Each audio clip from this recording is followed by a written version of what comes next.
Thank you so much for having me here today. It's been a real honor to come and be in this forum. I'm relatively new to AI, so hopefully I do it justice today. I know a lot of you are experts here in the room.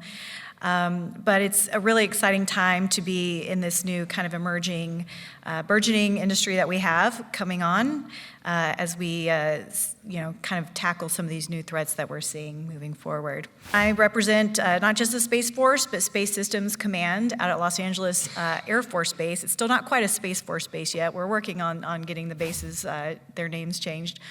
We're a baby service. Only 5 years underway, so we still have some growing pains and a number of organizational changes as well. We'll talk a little bit about that here in the future. We're going to start off just kind of talk about my background a little bit, why I was interested in AI, a little bit about the Space Force, given that we're still kind of a unicorn service, and maybe there's some questions about how we operate and what we're doing, and then how we're using AI into our mission systems moving forward.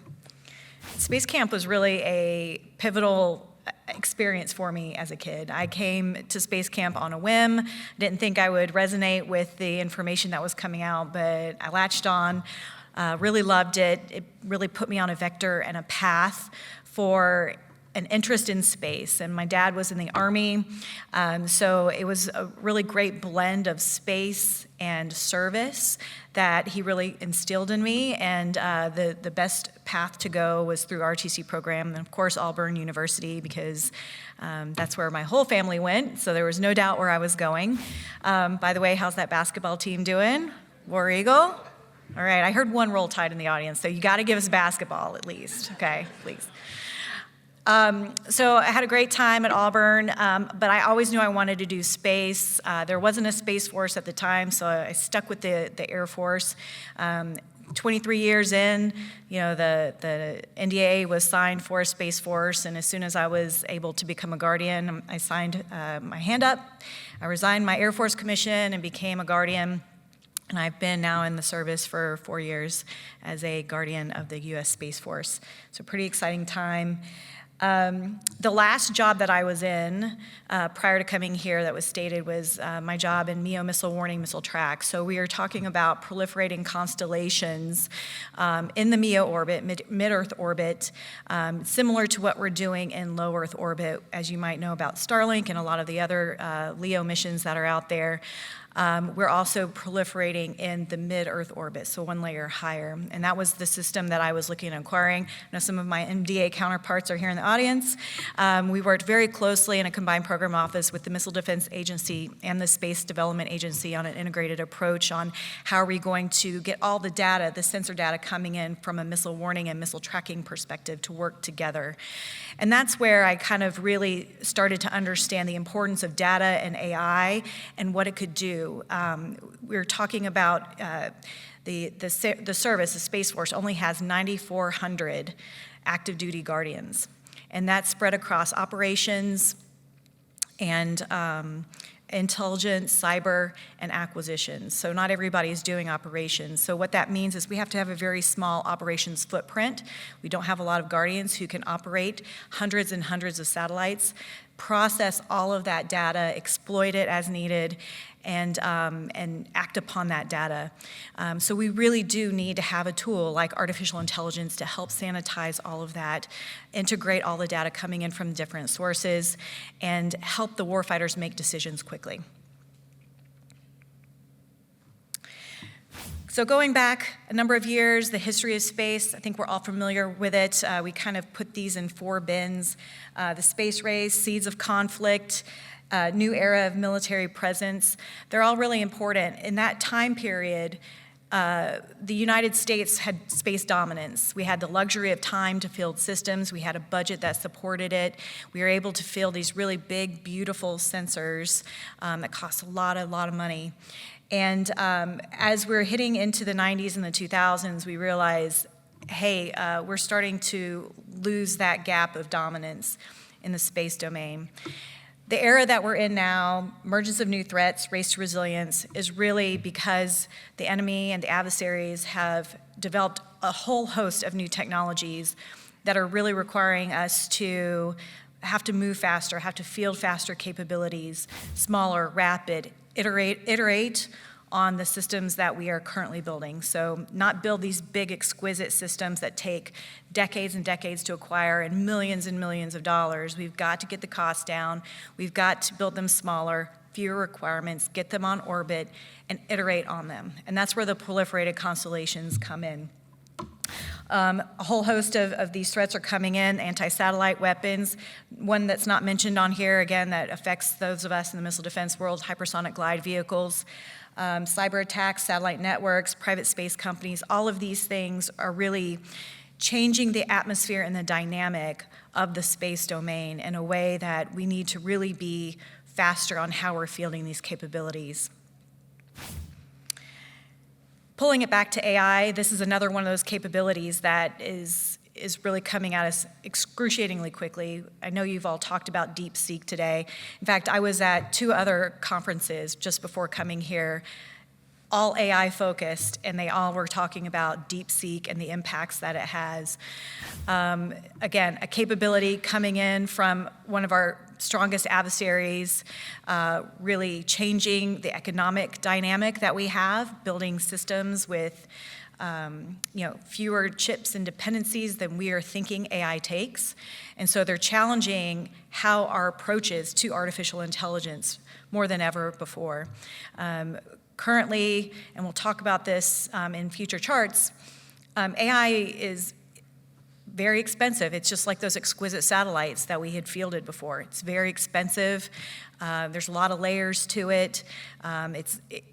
Once you can get it and get it done right, it can be a really great, useful, quick capability. But we're not quite there yet. And so, a capability like DeepSeek really changes the dynamic of what are we going to need to do in the future to really get after that threat and move quicker as a service and as a DoD. So because of all those threats and the dynamic out there, especially the threats that we're seeing in space, that's why the Space Force was stood up. A lot of people say, why do we need a Space Force? This is the exact reason why, because the threats in space were becoming so clear that we needed to have a service dedicated to that mission. And the mission of the Space Force is to defend our nation's assets in, to, and through space. Again, we are a very small service, only 5 years old, 9,400 active duty personnel as compared to the Air Force personnel, which is 32,000. So 9,400 to 32,000, very big dynamic between Air Force and Space Force. So we have to be very judicious about how we use our personnel in the right way. We work under the Department of the Air Force, so you have the Secretary of the Air Force with a Chief of Space Operations and a Chief of Staff of the Air Force. And then under the Space Force, currently, we have 3 field commands. We have Space Operations Command, STARCOM, which is focused on test and training and readiness.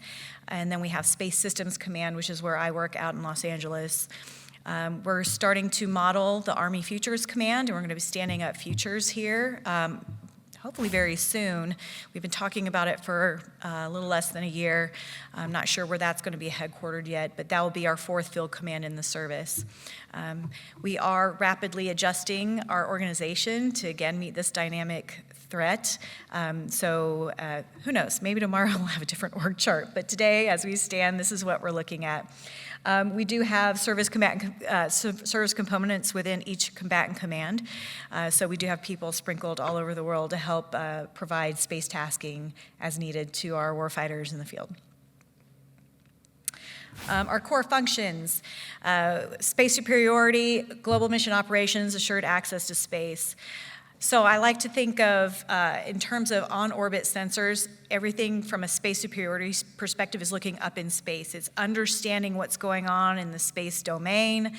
It's looking around, making sure peer adversaries are behaving, doing what we think that they're doing, acting as they say they're going to be acting, and that we know what's going on. Global mission operations are all the support to the warfighters. So think of the sensors on orbit looking down. So there's your missile warning sensors, your military communication sensors, your position, navigation, and timing sensors as well. So those are the assets that are kind of looking down. So if you kind of divide the roles up, space superiority is looking up, and global mission operations is looking down. Assured access to space is another area for launch. It's basically about transportation, getting assets to orbit. An emerging area there is for tactically responsive space.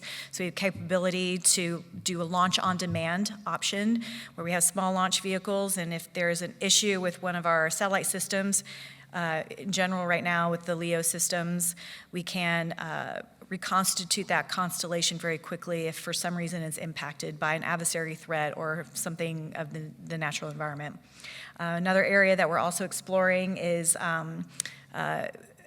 on-orbit logistics as well. So when we talk some really cool visionary stuff, printing on orbit, repairs, on-orbit servicing, refueling, that's where that would fall as well.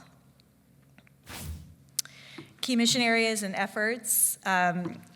So space domain awareness and space battle management is where we kind of talk about that space superiority element.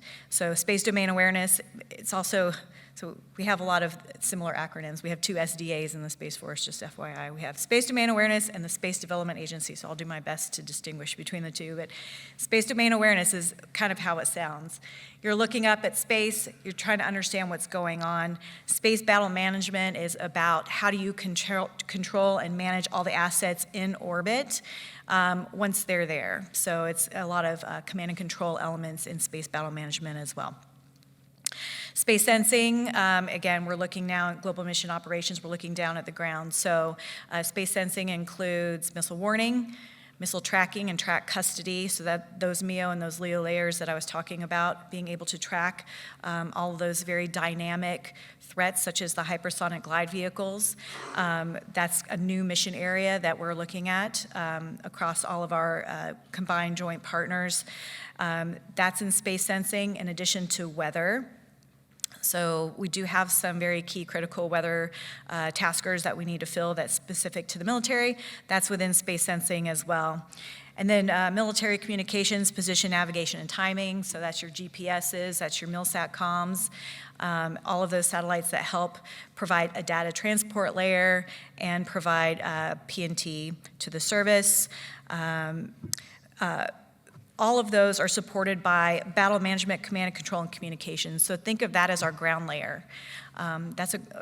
We've had a number of different iterations of ground systems that can kind of operate all of them and provide a common ground layer and data source for all of our systems on orbit. So BMC cubed is where that's coming from.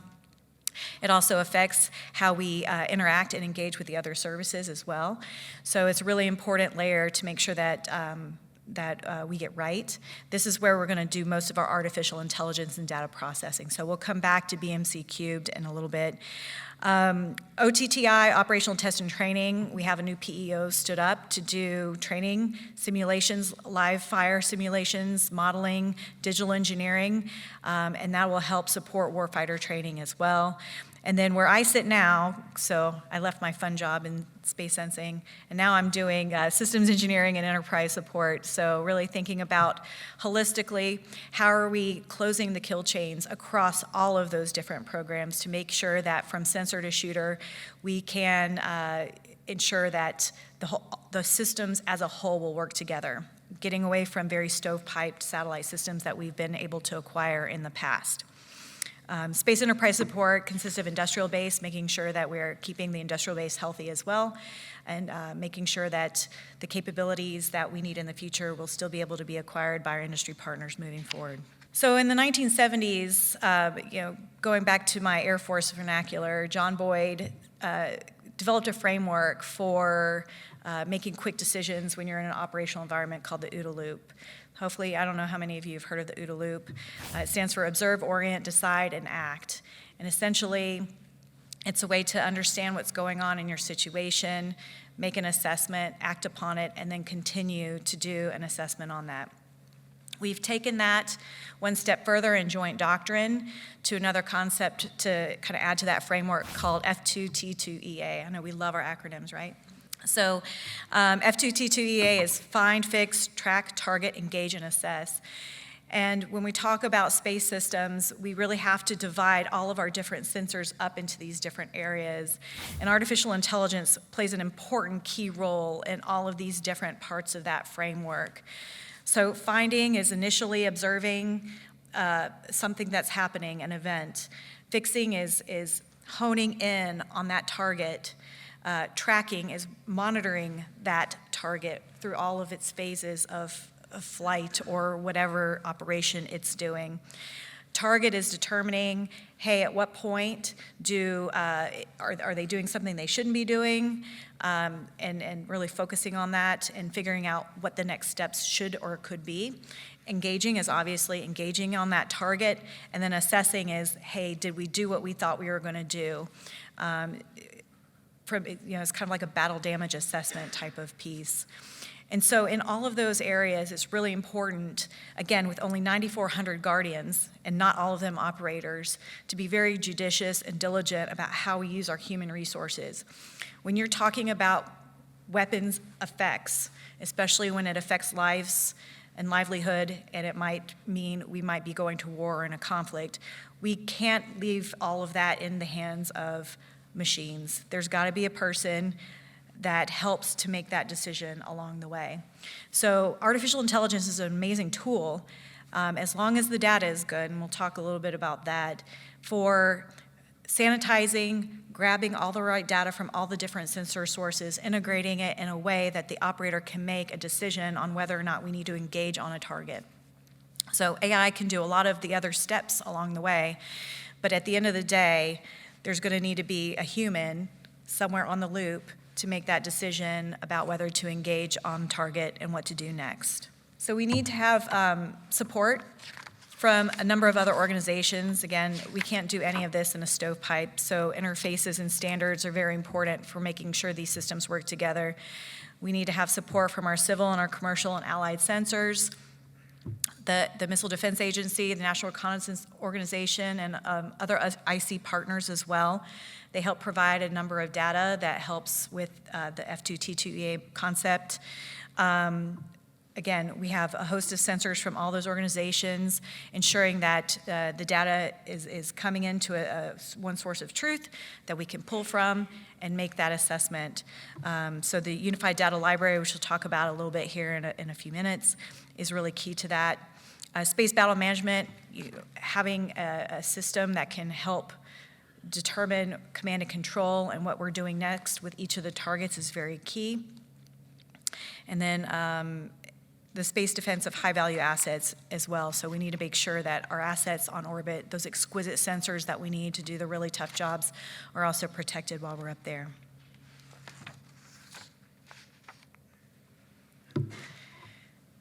So from a data and AI integration perspective, we have a number of goals across the DoD that we're looking to implement.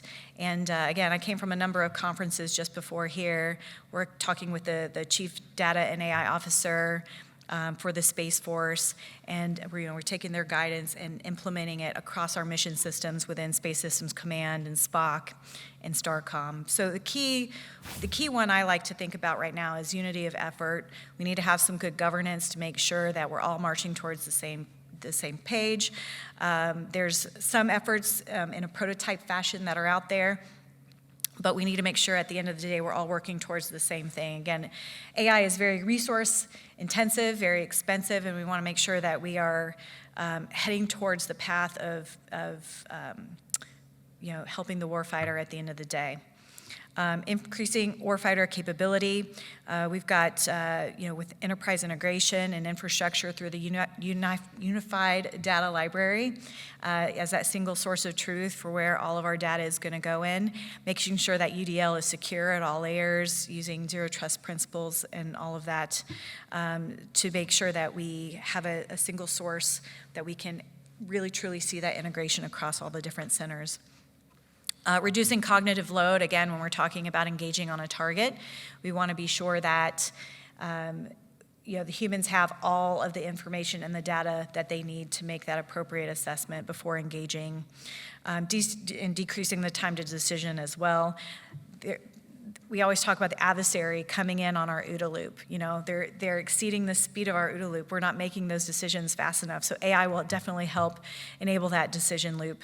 And then increasing certainty. So once we can make sure that the data is clean, it's good, it's not corrupt, it would be a very, very capable tool for the use of engagement moving forward. As I kind of explained before, security is very important. I think that, you know, as you talk about people using AI and the skepticism about AI, and there's a level of fear, and a lot of it comes from security, making sure the enemy's not corrupting our data, or that, you know, I hear data in, data out, right? What you're getting out of AI is only as good as the data that you're putting in. So making sure that the data that it's building its algorithms and its models from to come up with the decision and the assessment is actually good data is another fear that folks have. So as long as we can ensure that we have all the right security in place, using zero trust across all of the different layers of our infrastructure, then we can give that confidence to our senior leaders that AI is a good tool that we need to invest more in the future. So Unified Data Library, I've talked to this before. It's, again, our single source of truth. It's a cloud-based infrastructure that we have. It's taking in a lot of data right now from our service, but it's not taking in all the data. So we have some room to grow here with the UDL from a capacity perspective and from a security control perspective as well. We're utilizing and leveraging the UDL for a lot of our prototype projects that we have, but we have more to do. We are also, it's not just space applications that we're using the UDL for. SOCOM is using it for some of their operations. We've used it we have another program called TAC SRT, Tactical Surveillance, Reconnaissance, and Tracking, and that's taking a lot of commercial data in together and fusing it into our sensors and providing it to the combatant commands, and they're able to put some of that commercial data into the UDL to help support some of those missions of the combatant commands globally around the world. Also, PACOM, Indo-PACOM, and AFRICOM has been using them as well so that they understand their order of battle and get some situational awareness over their areas of operations. So Mesh1T is our data transport effort that we have, leveraging a lot of AI. So think of it as long-haul communications all over the world. The Space Force has some inherent systems that we use for data transport, but we also now are looking to use commercial and integrate that as well. So we have diversity of comm paths globally. In order to do that, we need to have some mechanism and way to redirect and guide the data that's going across all the different systems. So AI has been helpful there in kind of, I won't say command and control of the data going across, but it's in terms of scheduling, which antennas are taking the data down. We're using AI to help us with that. We're also using it to help us reduce latency with the data that's being delivered, which is a very important factor there as well. Root cause analysis, capacity planning, understanding which nodes we can actually leverage, which nodes are having issues, and figure out from an anomaly perspective, how well are all these different systems working together. So we're using AI for Mesh1T in that aspect. Space command and control, again, when you're thinking about systems on orbit, we have a lot of systems on orbit providing space domain awareness to our warfighters. We need to integrate those capabilities together. They need to work together. They need to have reduced latency as well. They need to be all, viewed and leveraged in one place. We have a number of ops floors at different levels that leverage AI to merge different systems together. So that's what we're doing there. For Space Command and Control, it's really about integrating all the different sensor data across platforms, understanding what we have, and understanding from a resourcing perspective where we should direct and command and control those assets on orbit. We also have, with a DevSecOps model, we have a continuous integration and software factory so that we can kind of use it as a sandbox in a way to implement new algorithms for AI into the warfighter systems more quickly. Similarly, We have what's called the Space Domain Awareness TAP Lab. TAP Lab is the Tools, Applications, and Processing Lab, and it's another sandbox, taking a lot of data out of the UDL and determining how to solve tactical problems. We call it apps to close gaps. And it's got a cohort type of model construct where we bring a bunch of different industry partners together. We say, please solve this problem. And so for 10 weeks, they come in and they solve a specific problem together. And then they present it to the managers of the TAP Lab and the operators. And then they look at implementing those into their system. So we've got True Anomaly, Altamara, iMetalX, Catalyst, Arete, amongst others, who are helping with, in those different cohorts, continue to build really great AI products that are getting into the tactical systems pretty frequently. So we're really excited about that. The OPIR TAP Lab, so that's where the space sensing data comes in, they're also looking to leverage a very similar construct moving forward in the future. SDA TAP Lab is located out in Colorado Springs. OPIR TAP Lab is out at Boulder, Colorado right now. So a lot of good lessons learned that we're leveraging across a number of different mission areas for bringing AI into the fold to help us with that decision making. Along those lines, we really want to try to bring in commercial data. We know that there's a lot of really great commercial sensor data that we'd like to leverage. There's always a concern about security, and is the data good and corrupt, and is it formatted appropriately? This CODA, the Consolidated Operational Data Archive, is an attempt at bringing all that data together, formatting it properly so that we can actually integrate it together and leverage it and use it. We get a lot of heat for not using commercial as much as we could or should, but I think we're making a lot of really great strides in a number of areas such as CODA to integrate the commercial data that's already out there and existing for our day-to-day needs. Similarly, we're building a tool for international and allied sensors as well. So good movement there. It's at the secret level. We're sharing with international partners. Great tool. Obviously, though, we probably need to spend more time on that, so that's probably an area of growth for us.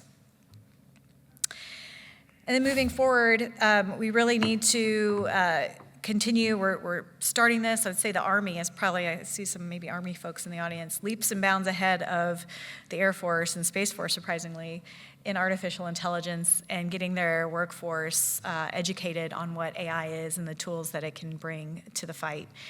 So we're leveraging the lessons from our Army and our Navy brethren so that we can educate our community to make them really a strong digital workforce in a number of ways.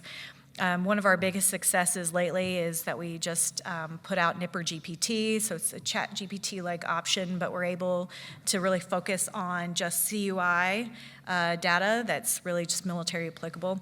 And so that's been really helpful for us. We're looking at implementing it across a number of different security levels as well.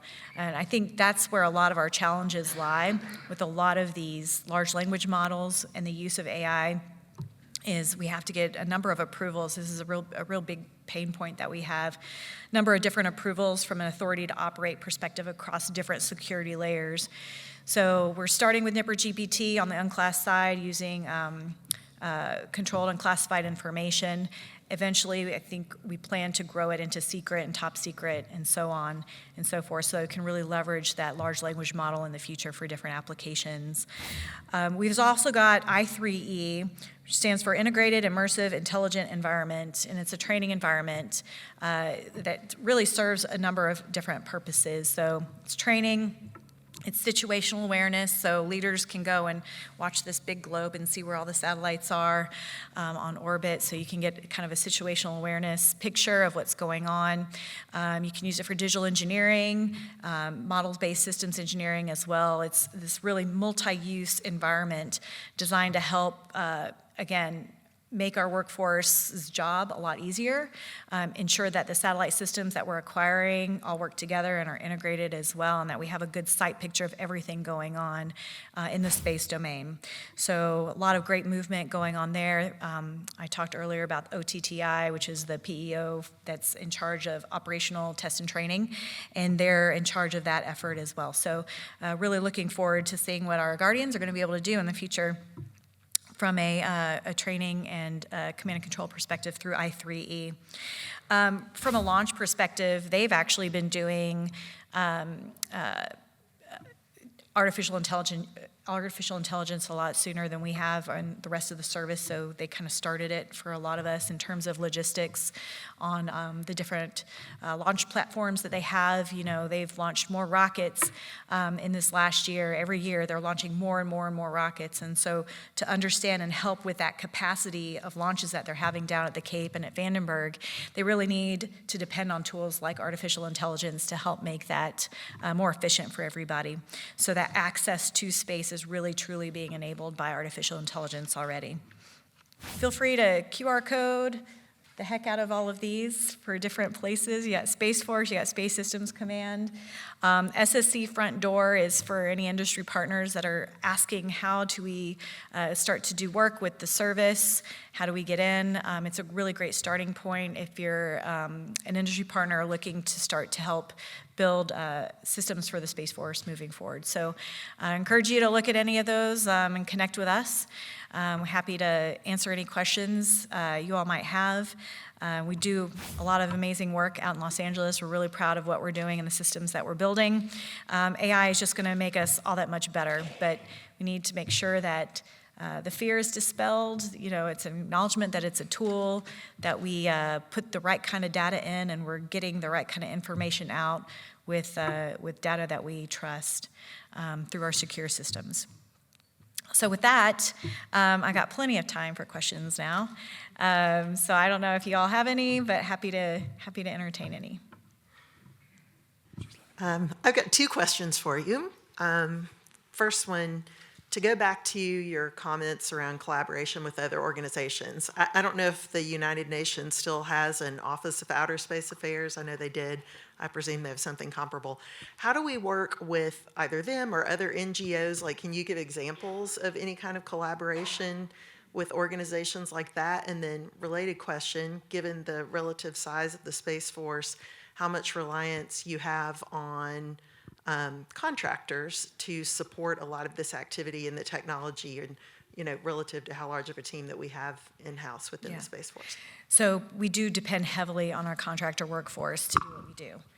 So, and it's only growing. When the Space Force stood up, we were told you don't get any more than what we're already doing space in the Air Force. And we're lucky that we have, inter-service transfers come in from the Army and the Navy and the Marines to help us out, but it's really just scratching the surface. So we do lean heavily on our contractor counterparts to really help us field these systems. It requires our government folks to be really smart, deliberate, understand their job and what we're doing, make decisions where they need to make decisions, and then, give that appropriate vector and direction to the contractors to help build these systems and guide us through. Industry is already building a lot of these systems that are out there. And so whatever we can buy that's commercial off the shelf, we absolutely want to leverage. Colonel Rich Nisley is part of the COMSO office, so he's been tasked to develop the contract vehicles that will enable us to do that a lot more, especially when it's time of war, but also, even in the day-to-day. How do we leverage the commercial kind of resources that are currently existing out there for our needs as well.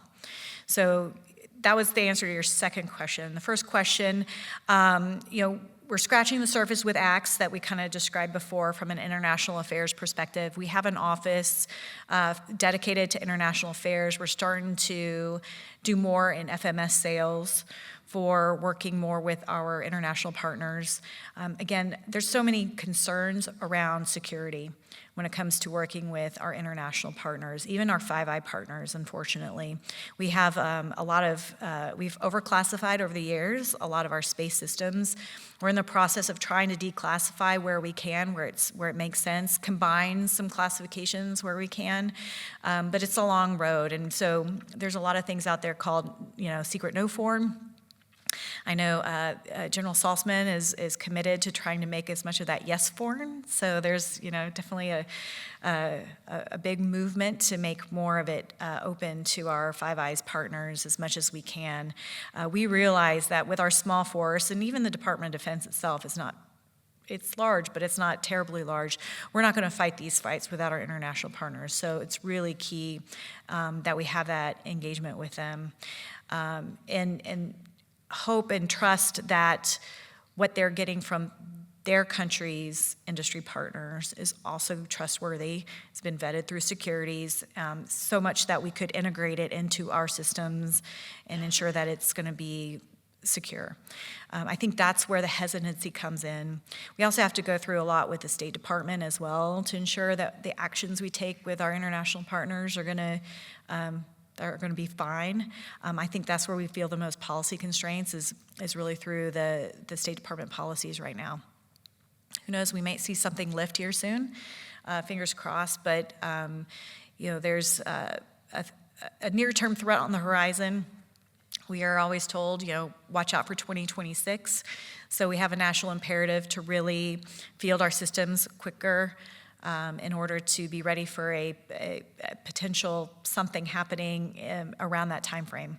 So we realize we can't do it alone, and we really depend on what our international partners are going to bring to bear to the fight to help us out globally.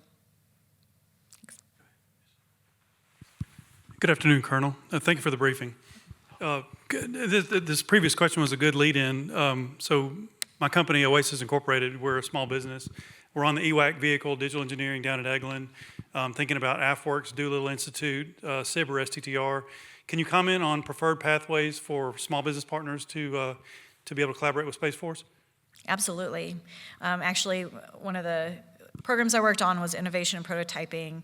I was part of I led a program called SPEC, Space Enterprise Consortium, has about over 400 industry partners that have joined. You pay a membership fee, and any kind of small project, innovation, prototype, demo that the government wants, they'll generally, go to the Enterprise Consortium with a very hopefully not too constraining request for prototype proposal, get you on contract pretty quickly, and then you can go off and proceed. And what I like about SPEC is it really encourages big companies and small companies to work together. So there's some kind of natural combination and help and support that can be gained from small business and large business working together. So that's one good avenue and path that we have within the Space Force to do some of those prototypes and demonstrations. It sounds like you're familiar with the SIBR and SITR process. That's also another great avenue, along with some of the other venture capital work.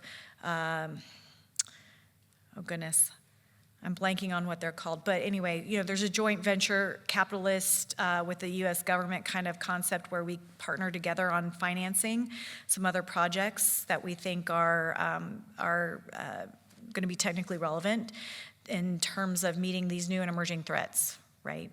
And so that's another way for small businesses to really gain capital and start to do some projects for the service as well. I think those are probably the best pathways. In many ways, you just have to always be out on the street looking at what requests for proposals are coming in, and find some of it as a small business. Find a big that you can partner with and provide that niche capability to them.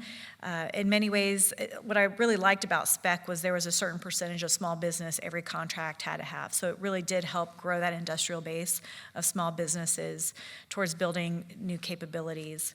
The only issue with some of those projects is, I'm sure you've heard the term the Valley of Death. crossing over from new and emerging capabilities and how do you get those things into a program of record.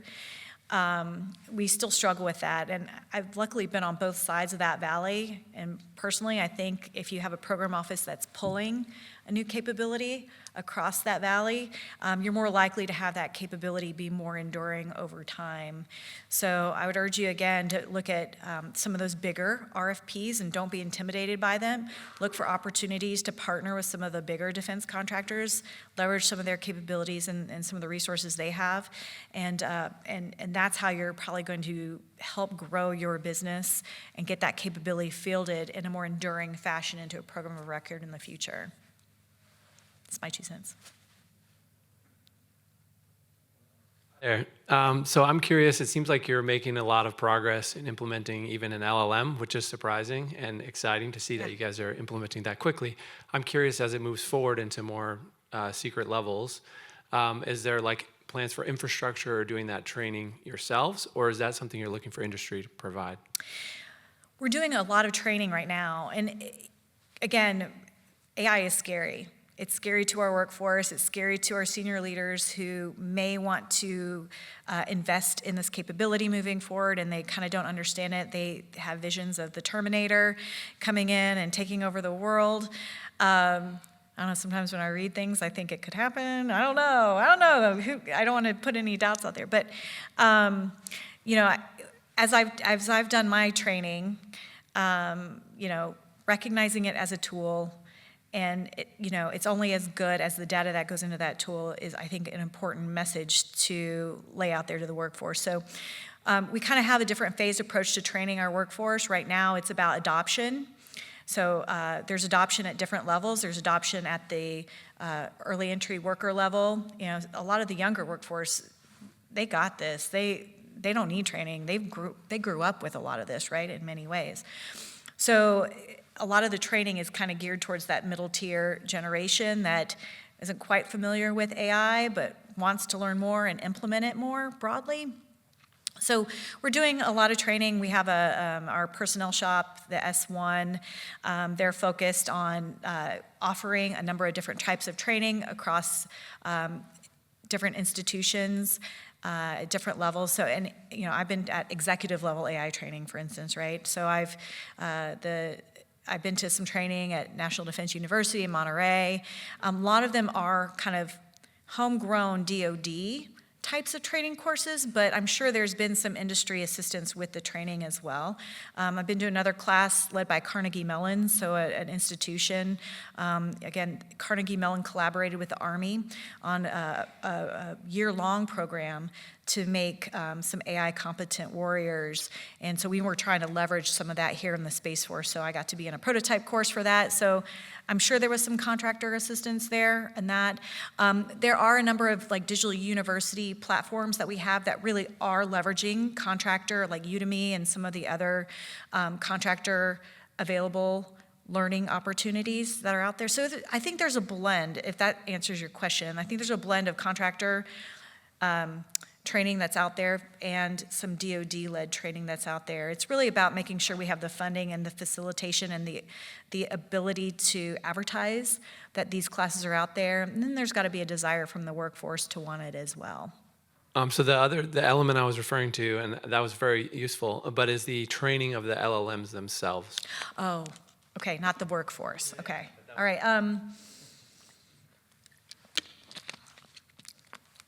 So I think, it's about the data that they're putting into it, right? Right now, it's AFRL doing it. I don't believe that they have contractors training NIPR GPT. Obviously, ChatGPT is a whole nother thing. So when we go out and use that ChatGPT, it's a whole nother ballgame. But for NIPR GPT, because we have to really be focused on the data that's in that, the data sources that's in that LLM, I really think it's still in a research mode. But it's interesting because when NIPR GPT came out, it only had a certain number of licenses, and everybody wanted it right away. So it took a number of weeks. You had to put your name on a wait list before they'd open up more licenses for that. So now I think they're realizing there's an even greater demand, they might be, AFRL does use contractor support. I can't talk on exactly how they're using the training of the models. But now that there's so much demand out there, they very well might be using some contractor support to help them with that. With the LLM training that you guys are doing, is there communication with utilizing that across other government agencies, non-military government agencies?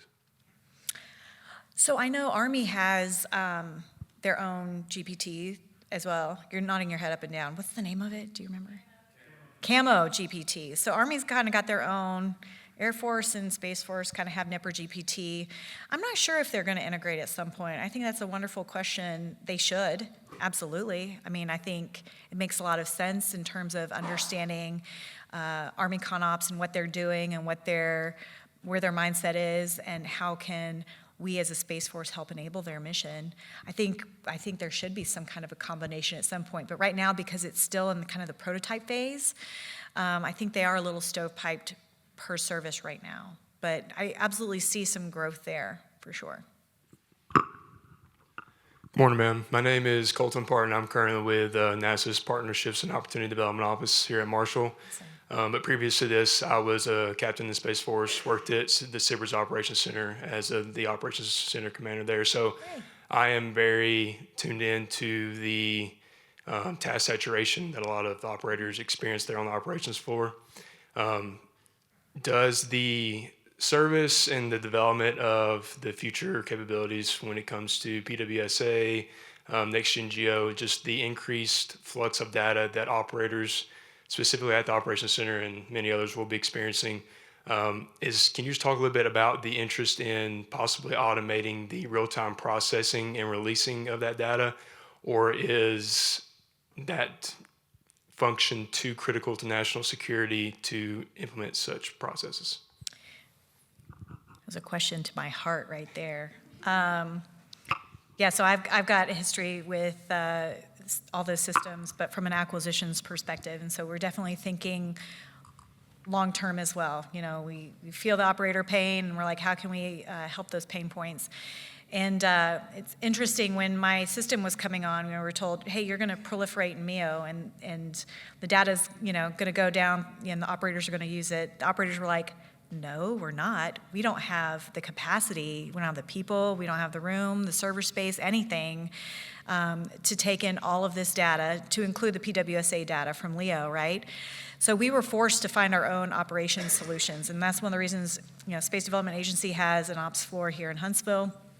Also up at Grand Forks, we had a interim operations facility also in Boulder, Colorado for the MEO system that we were pulling together. Ideally, at some point, we want all of that data to merge. And yeah, we're putting hundreds and hundreds of sensors on orbit.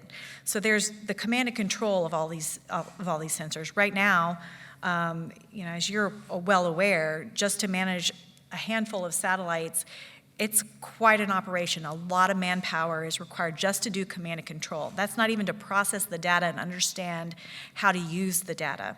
And so what we're faced is so much data gets dropped on the floor. So even just with the systems that we currently have fielded, before you talk about the proliferated constellations, how do we exploit all that data that's being left that the humans can't even process because they just don't have the time to do that? And so we've been aiming for a number of years. This is one of the reasons the TAP Lab, the OPIR TAP Lab, was created up in Boulder, Colorado, was to really get after that. What do we do with all this other data that's left? How do we best exploit it and use it for battle space awareness and some other key functions across the government? But flash forward to the PWSA and the proliferated constellation in MEO as well. Now we're talking hundreds of satellites with all of that sensor data. And we're still putting that same burden on the same number of operators that are there. We absolutely have to move towards automation of these spacecraft. They have to be able to know and respond to each other. If there's an issue with one of them, how does the system as a whole adapt? And that's where AI comes in. That's where automation comes in, machine learning, all of those principles. So we are absolutely thinking about what's the best way to do some level of of processing the data on orbit, having them do their own command and control to some extent, just so from a status of health perspective, we can ensure that the satellite system is healthy. Even if one of them gets taken out, how does the system compensate for a loss there, right? So 100%, we're looking at those different ways. I can't say it's going to happen in the next, vision of tranches and epics that are going to be launched, but it will definitely be something critical in the architecture as it continues to evolve. And the ideal is that eventually all of it's going to be integrated. There's going to be, other ops centers so that we're reducing the manpower burden on the command and control element. The satellite system can do a lot of it on its own. It'll be really just focusing on what is the inherent warfighter tasks that's needed and leave that to the Guardian, right? The system can compensate for the rest on its own, but those elements for the warfighter are really focused on that engage aspect. So absolutely, that's where we're trying to go. Technology is not quite there, but we are looking at how do we implement it? What does our roadmap look like to getting to those points? So the operators are still going to be mad at us for a number of years because it's not going to happen fast enough, but we're doing our best with the technology that's out there. Good question, thank you. Thank you, ma'am. My name is Pete. I'm an Army civilian with the Corps of Engineers R&D Center. And this conference and the email I received on Monday night have me thinking about how I spend my time. And with your background in acquisitions, I'm sure you understand the resources that go into market research. Mm-hmm. So what are the steps that we need to take, whether it's adjustments to the FAR or improvements in training for contracting staff, to improve acceptance and adoption, really, of AI-enabled market research? Well, I wish there could be a major revision of the FAR, honestly. There's a lot of things that kind of inhibit our speed in the acquisitions process, unfortunately. Market research is probably one of them. I know when I was doing my MIA missile warning, we spent years doing market research on what's in the realm of the possible. Space Warfighting Analysis Center, did a study on what would it take to cover down on gaps and things like that, to determine what our architecture needed to look like. And then we were charged with go out and figure out what contractors are out there that could do some of this. And in many ways, the technology isn't there. We just had to push it. And that's the kind of the same approach that the Space Development Agency is taking. How do you push the technology to get to where you want it to be if it's not readily available at the time? How do you get that demand signal out there? And so trying to figure out, it's a delicate balance, right? On, pushing industry, but yet also buying something that's somewhat commercial off the shelf at a decent high TRL that we can get at a price point that's palatable to the taxpayers. So I think it would be great if we could, figure out a better, more streamlined way of doing market research. It's a tough job, and it's never going to be enough for somebody. Somebody's always going to want more. But at some point, you need to snap the chalk and say, this is what I have, and we're going to go. In terms of training contracting officers, I've been really impressed by our contracts team. I lean heavily on our contract shop. I don't know how they are where you work, but I think that we've had a call to action from our contracting and our finance shops over the last few years, and they've done a tremendous job training, figuring out all the different contracting tools and financial tools that we can use and leverage for getting systems on contract quickly. And so I'm super appreciative of the training and the subject matter expertise that they bring to our organization. There probably are some more tools that we could widely use a little bit more that we could adopt. There's a tool out there called Quick Start that has been successful with some resilient GPS. That's a way to get a system on contract relatively quickly. OTAs are a great way. Spec that I talked about earlier, that's an OTA. So it's a great way to try to kind of crank out and get through the contracting process quicker than we have in the past. And then you just kind of have to understand what type of a program you're building. Is it an R&D or is it a major program of record, and what does your budget look like? That will drive where you are in the FAR. And I really wish that we could drive further left into the FAR, make things more streamlined, build things that are smaller so we can get them on contract quicker at a lower price point and really try to push the technology. That requires all of us to have a higher risk posture. And so I find too, sometimes I feel like people are fickle. They'll say one year, hey, we got this high risk tolerance, we're gonna go and we're gonna buy this system, and it's okay if you fail. You know, we're pushing technology or we're putting new contracts out for different contractors, and then when they fail, you know, 5 years later, then there's a lot of criticism towards that, right? Because they forget 5 years prior, like when you awarded that contract, it was okay then. And so trying to have that corporate knowledge and that memory of, you know, why did you procure that system and contract it in that certain way and not get mad when the system doesn't perform exactly as you thought. I think that's a risk tolerance that we've got to remember and contain over time. Not everything is going to be perfect, and that's okay. We've just got to remember to go and iterate on these things and grow and improve them over time. That's the best way we're going to get new capabilities on orbit and relevant timelines. So I think the tools are out there from a contracts perspective, and I think the contracting team, at least the ones that I work with, are amazing, and they know what these are.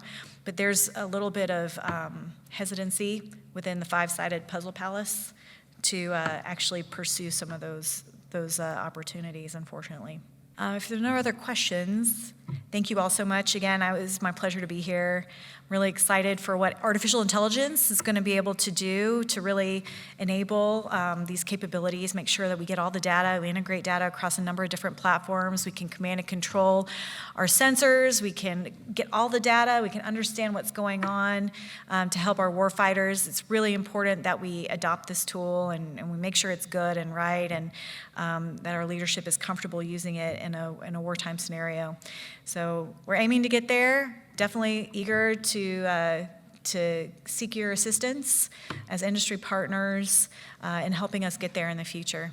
So appreciate your time today. Enjoy the conference. Thanks.